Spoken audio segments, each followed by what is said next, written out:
gejalanya cuma hilang penciuman aja kali ya. Jadi nggak batuk, nggak demam, nggak ada gejala lain lah kecuali hilang penciuman.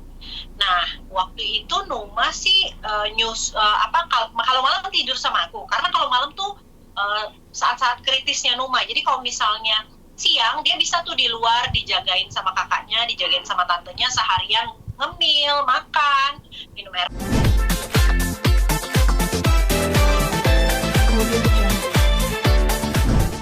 Ya, oke Mas.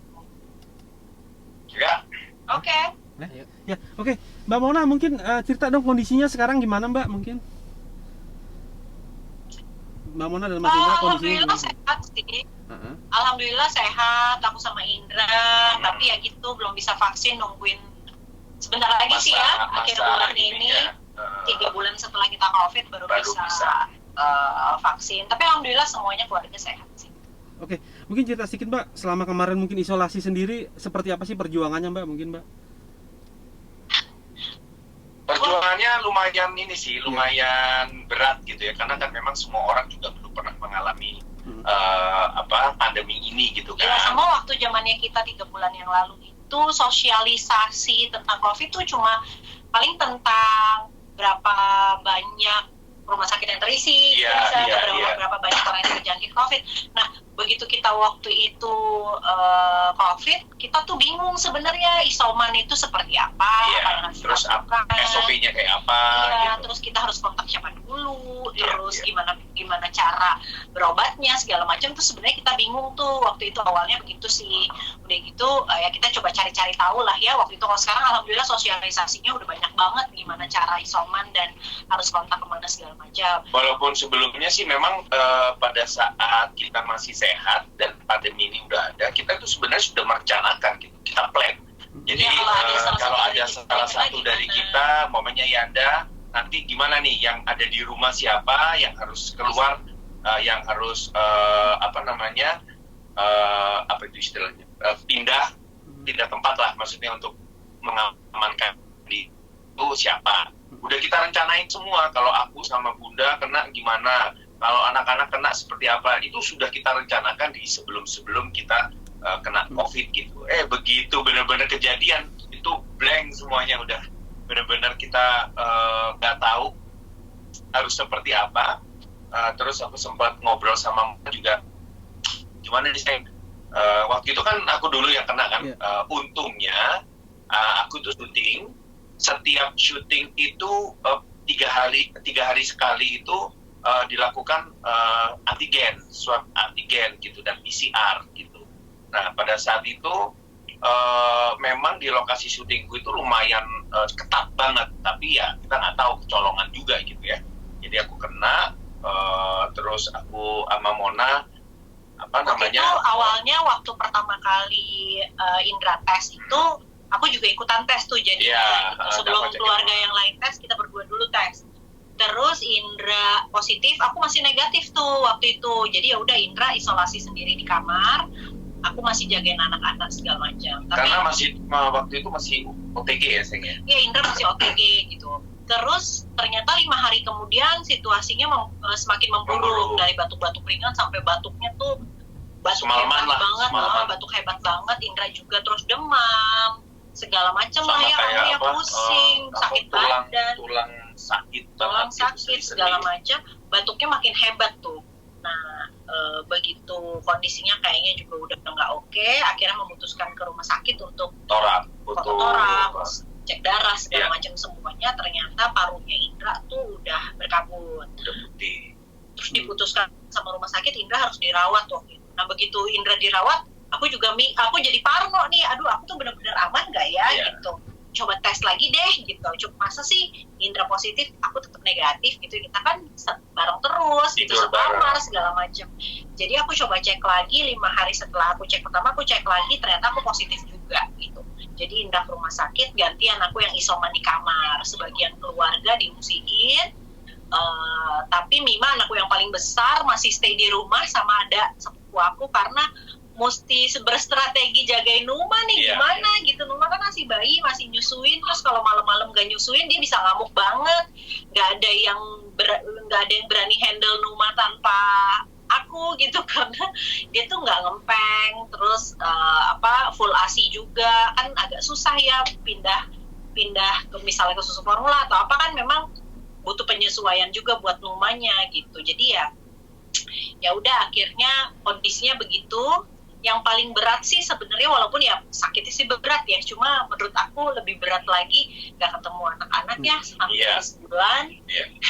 Kita hidup terpisah-pisah, Indra di rumah sakit, aku di rumah, anak-anakku sebagian juga masih di rumah tantenya. Itu sih sebenarnya kondisi terberat waktu itu ya sebagai orang tua ya. Anak-anak aku juga susah jadinya ngontrol anak-anak sekolah waktu itu, mana anak-anakku juga lagi ujian gitu. Jadi ya wah pokoknya lumayan keteteran. Mbak, kalau kondisi Numa sendiri sekarang gimana, Mbak? Alhamdulillah banget waktu itu karena mungkin karena aku gejalanya cuma hilang penciuman aja kali ya. Jadi nggak batuk, nggak demam, nggak ada gejala lain lah kecuali hilang penciuman. Nah waktu itu Numa sih kalau malam tidur sama aku karena kalau malam tuh saat-saat kritisnya Numa. Jadi kalau misalnya siang dia bisa tuh di luar dijagain sama kakaknya, dijagain sama tantenya seharian, ngemil, makan, minum air putih atau minum yang lain gitu ya, itu bisa. Tapi begitu malam jam 8 dia udah nyari aku karena dia selalu tidurnya sambil nyusu kan, sambil aku susuin gitu. Jadi yang penting sih jam 8 malam sampai pagi itu Numa sama aku karena dia butuh nyusu terus. Tapi setelah itu sih Numa di luar gitu. Nah dengan kondisi itu karena akunya juga fit ya bisa ngasuh Numa lumayan lah gitu. Sampai akhir alhamdulillah Numa masih negatif. Walaupun tidur sama aku yang positif, tapi tidurnya pakai masker double. Terus setiap Numa mau masuk kamar dibersihin ya. Aku ngepel, aku bersihin kasur, semprot semuanya segala macam desinfektan. Akunya juga mandi, terus aku juga sikat gigi dan kumur gitu. Sebelum Numa masuk pokoknya aku pastiin gimana caranya clear. Karena memang kondisinya Mona juga nggak batuk kan karena penularan COVID ini kan melalui droplet ya, jadi dari batuk. Ya, itu mungkin lumayan kadang-kadang itu yang membuat baju kita ini atau tempat yang kayak kasur gitu, jadinya kadang-kadang ada dropletnya gitu. Nah untungnya Mona nggak sampai batuk. Oke. Tapi yang masih dirasakan apa nih pasca pemulihan, ada nggak mungkin pegel atau seperti apa gitu? Aduh alhamdulillah. Kalau aku sih sempat 1 bulan lebih lah ya long COVID ya setelah negatif. Sempat masih batuk ya sebulan. Masih batuk sebulan. Itu terus aku tanya sama dokter gimana? Oh itu nggak apa-apa, itu long COVID dan itu nggak menular. Cuman ya akunya aja yang nggak nyaman di dekat orang gitu kan, waktu itu udah mulai syuting lagi gitu. Jadi ya lumayan nggak pede gitu. Setiap ada kerumunan orang aku lebih baik melipir lah gitu ya supaya mereka juga nyaman juga gitu loh. Tapi kalau yang lainnya enggak ya, setelah batuk udah oke, kita juga BAB sih aku BAB-nya juga lumayan. Diarenya masih lanjut ya. Masih ya hampir sama lah 1 bulan lebih lah gitu. Itu long COVID. Setelah itu sih aman ya sampai. Oke. Mbak mungkin melihat kondisi sekarang bahkan rumah sakit penuh ya, sampai perawatnya aja pada di luar gitu. Pasiennya mungkin lihatnya gimana, Mbak? Iya. Dengan jumlah semakin banyak. Yang lihat kondisi sekarang sedih banget. Kalau kita kan waktu itu beruntung banget ya, begitu Indra diputusin masuk rumah sakit tuh langsung dapat kamar, terus fasilitas apapun oke, karena waktu itu rumah sakit tuh keisi cuma 40%. Jadi waktu itu lagi nggak tinggi kasusnya. Jadi pas waktu aku itu lumayan tuh lagi jalan di rumah sakit tuh ya. Melewatin lorong dan melewatin beberapa kamar-kamar, kan rumah sakit itu ini rumah sakit khusus COVID ya, pasien COVID. Jadi aku ngeliat banyak yang kosong gitu pada saat itu ya. Makanya begitu ngelihat sekarang di TV. Sekarang aku dapat cerita dari perawatnya yang masih keep in touch sama aku juga. Dia bilang wah udah itu namanya lorongnya udah penuh dengan pasien, terus kamar udah nggak ada yang kosong kayak gitu. Aku sedih sih, sedih buat semuanya ya, sedih buat masyarakat yang sakit tapi nggak kebagian fasilitas, tapi sedih juga sama nakesnya yang biasa yang kerjanya pastinya jadinya melebihi jam kerja juga, itu kan nggak, shiftnya udah, ya shiftnya juga pasti panjang banget, kan nggak mudah ya kerja pakai APD itu. Aku soalnya sempat tuh waktu Indra tiba-tiba isoman, terus tiba-tiba demam dan dia ngerasa drop banget, aku nekat masuk kamar pakai APD kan, aku udah sediain beli APD. Aku cuma masuk kamar 10 menit pakai APD aja tuh rasanya nggak bisa mikir gitu karena panas banget, terus nggak bisa fokus deh pokoknya karena rasanya sangat nggak nyaman gitu. Jadi kebayang nakes pakai itu seharian tuh pasti rasanya juga berat gitu. Tapi makanya luar biasa banget nakes kita ya, udah bertahun-tahun kerja seperti itu, apalagi di kondisi sekarang nih yang COVID lagi tinggi banget. Ya semoga semuanya dikuatkan deh ya, kita pokoknya jaga keluarga kita semaksimal mungkin, gimana caranya jangan kalau bisa jangan sakit apapun. Jangan sakit apapun. Karena nggak COVID pun susah dapat rumah sakit sekarang. Oke. Soal penerapan PPKM, Mbak, mungkin tanggapannya gimana, Mas?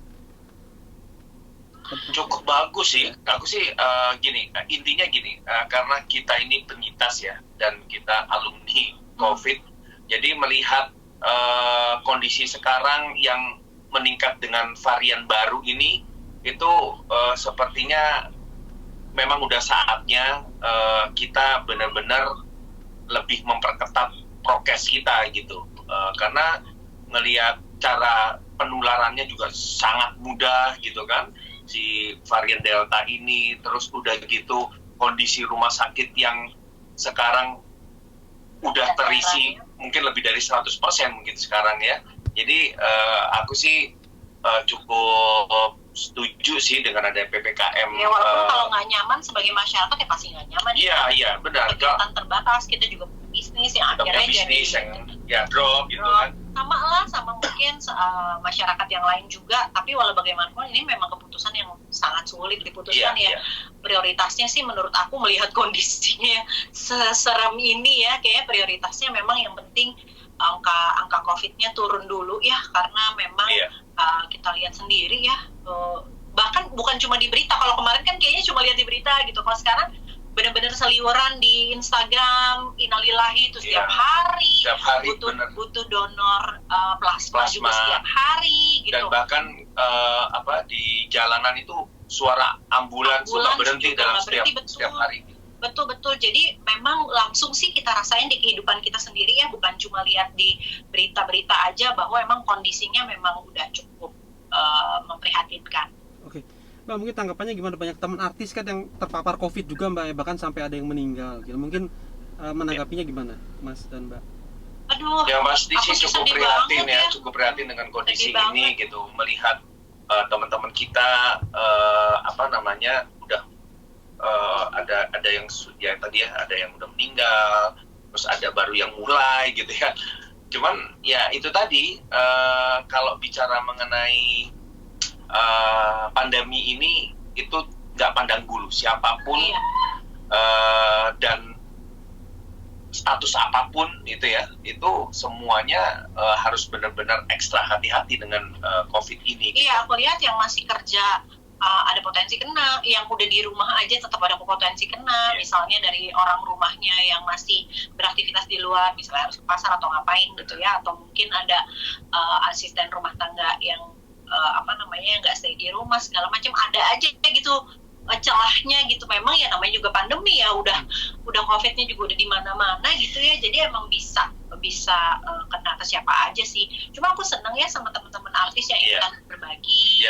Kemarin juga aku sempet live Instagram sama Alis Norin gitu, karena dia juga punya bayi ya, terus COVID, jadi kita berbagi tips mengenai COVID sambil menyusui gitu, karena waktu itu pengalaman aku begitu. Terus juga kemarin juga aku lihat banyak banget artis yang sharing juga gimana dia menghadapi COVID. Jadi mungkin masyarakat yang lain mudah-mudahan jadi bisa tersosialisasi, bisa kebantu juga. Aku juga sering repost sih kalau misalnya ada informasi-informasi, bisa mungkin aku infoin di sosial media aku. Ternyata dengan begitu aja bisa membantu banyak sekali masyarakat. Misalnya tentang gimana sih cara isoman, kapan harus ke rumah sakit segala macam, itu tuh benar-benar masyarakat tuh masih nggak tahu sama sekali ya, sama kayak kita dulu ya. Iya. Jadi ya alhamdulillah banyak juga yang berbagi sih. Oke, terakhir Mbak, mungkin ada yang ingin disampaikan nggak mungkin buat masyarakat, kan Mbak juga pernah terpapar COVID gitu, mungkin Mas dan Mbak ada yang ingin disampaikan nggak?